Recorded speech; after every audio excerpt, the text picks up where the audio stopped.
Punk would occasionally take shots at the Juggalo subculture, at one point cutting a promo where he called them the biggest collection of losers on the planet. According to ICP member Violent J via a random rant on Twitter, Punk didn't hide his hatred for the group when they worked together in TNA back in 2004, claiming that Punk refused to shake their hands. Violent J also took issue with comments Punk had previously made about his former friend Colt Cabana sharing a bank account with his mother. In amongst the expletives, Jay even challenged Punk to a fight. I want to see some more beefs like this nowadays, bro. I feel like it's needed.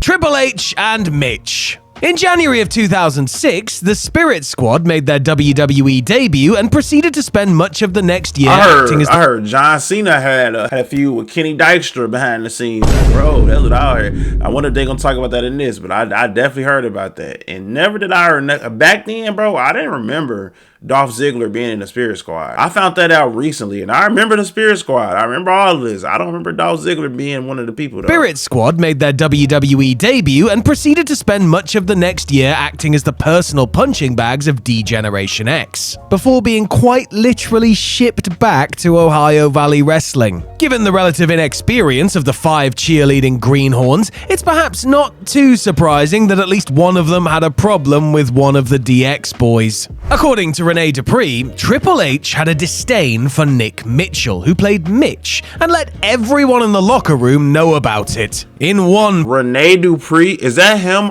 right here, bro? Nah, it ain't no way. Rene Dupree was on the Spirit Squad, or he was just saying that, bro? I don't know. Who played Mitch, and let everyone in the locker room know about it. In one particular incident, Dupree recalled that Hunter bumped into Mitch in a doorway, to which the game snarked that being a doorstop was all Mitch was effing good for. Mitchell's Spirit Squad teammate Johnny Jeter has suggested that Helmsley's hatred of the Tough Enough 4 contestant was likely due to how green he was, coupled with the fact he didn't grow up a fan of the business. I mean, they were all green, but something about Mitch just rubbed the boss's son-in-law the wrong way. Which I'm guessing is why Mitch had his face rubbed into Triple H's backside. Bro, oh my God, bro. Wrestling is crazy, bro. Wrestling, first of all, will never be like this again. It will never be like this again. That's one thing. Look at Shawn Michaels. Look at Shawn Michaels' face, bro. But nah, bro, like, that's crazy how the business works. It's like, bro, you have a problem with somebody, or y'all have a problem with each other, but then he's the boss's son-in-law, so he basically humiliates you or do whatever he wants with you. And this is what they decided to do. Have him pull his pants down. I remember this. Pull his pants down and stuff your face inside. Like, that's crazy. You're a grown man. That's crazy. Vengeance 06. Perry Saturn and Bam Bam Bigelow. Perry Saturn was not a man that you wanted to get mad. By his own admission, the former Army Ranger had a short fuse, and there were occasions where his temper got the better of him in the ring, such as in WWE squash matches against Brian Gamble and Mike Bell. But it wasn't just enhancement talent that Saturn would throw fists with if he felt slighted. Prior to the August 8, 1999 WCW Nitro taping, Big Pez got into it with his opponent that night, Bam Bam Bigelow. Per Saturn, WCW booker Kevin Sullivan came up to him beforehand and claimed that he was trying to convince the Beast from the East to put him over in their match. When Bigelow told Saturn to his face that the planned finish wasn't believable, Perry absolutely lost it and began peppering Bam Bam with punches, knocking his larger foe to the floor. Saturn did admit that they weren't getting along before that and accused Bigelow of sandbagging him during their matches on the road, but they still had to go out and work against one another that night. Thankfully, the match passed without incident as they both remained professional, though their relationship continued to be strained afterwards. Curtis Axel and Conan.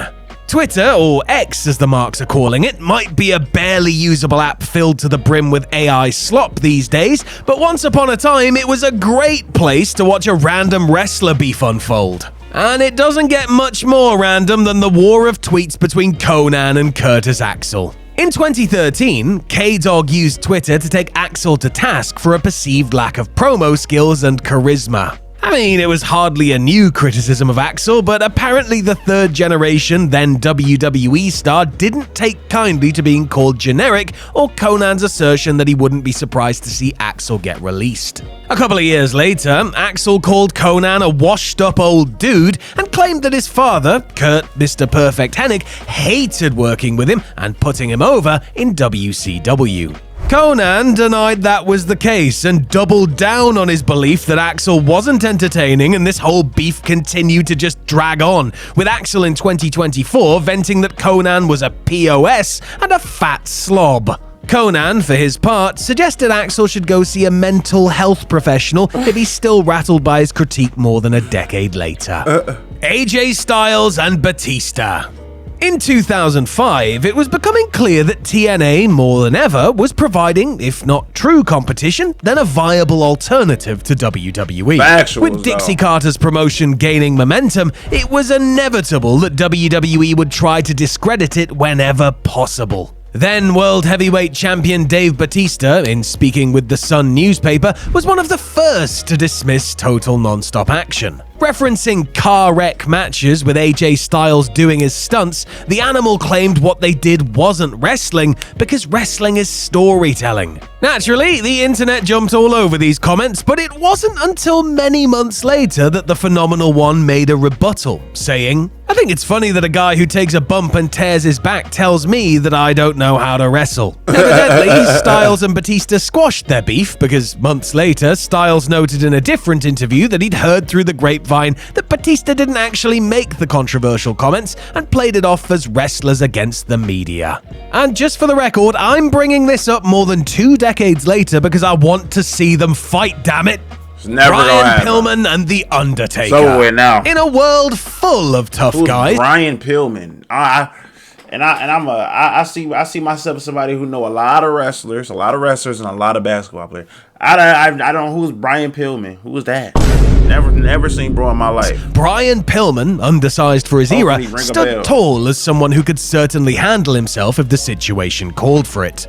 The loose cannon was made of stern stuff, having endured countless throat operations as a child only to not play sports, but thrive as a football standout and eventually make the cut for the NFL team, the Cincinnati Bengals.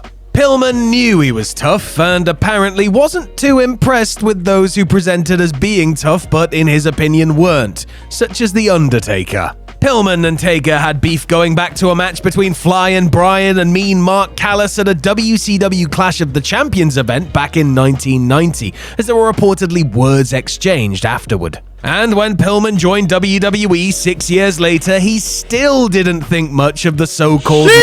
That's a whole nother person he was fighting on, bro. Locker room. That's crazy. Taker, meanwhile, resented Pillman for securing himself a lucrative guaranteed contract, something that had not been offered to him up to that point. Though the dead man was the man backstage and ruled by intimidation, Pillman saw him as a phony biker who wasn't as tough as everyone thought he was, causing tension between the two. Sabu and Test. R.I.P. both of y'all. A free spirit not exactly prone to self-censorship, Sabu made no secret of his feelings for those he didn't like. In the original ECW, for example, the suicidal, homicidal, and genocidal one had issues with Chris Benoit, Taz, and even Paul Heyman himself for one reason or another. When Sabu was brought in for WWE's ECW reboot in 2006, he found himself butting heads with Test, who was himself being brought back into the fold after being unceremoniously fired while injured a couple of years prior.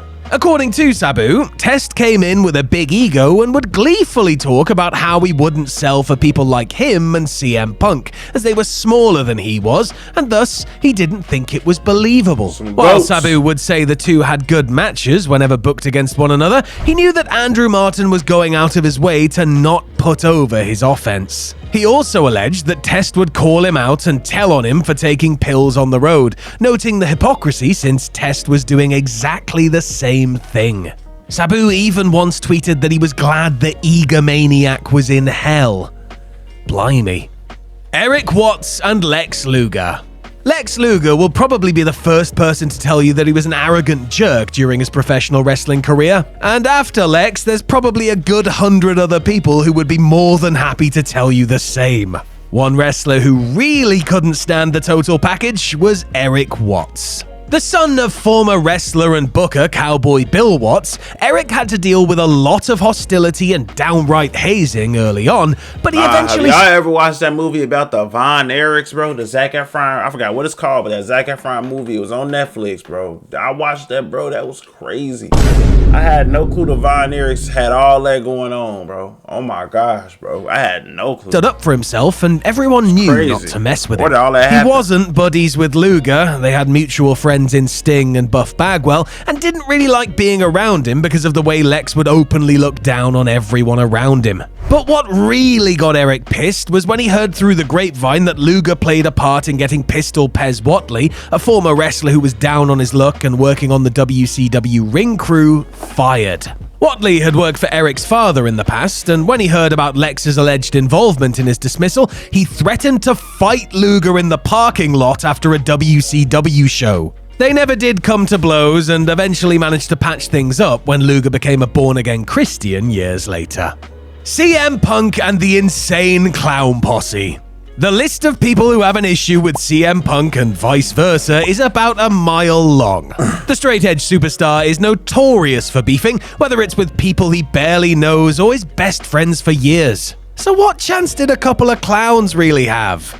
During his early days, paying dues on the indie circuit for promotions like IWA Mid-South, Punk would occasionally take shots at the Juggalo subculture, at one point cutting a promo where he called them the biggest collection of losers on the planet. According to ICP member Violent J via a random rant on Twitter, Punk didn't hide his hatred for the group when they worked together in TNA back in 2004, claiming that Punk refused to shake their hands. Violent J also took issue with comments Punk had previously made about his former friend Colt Cabana sharing a bank account with his mother. In amongst the expletives, Jay even challenged Punk to a fight. I want to see some more beefs like this nowadays, bro. I feel like it's needed. I feel like we get them. I mean, you got Seth and CM Punk. No, that's a real thing.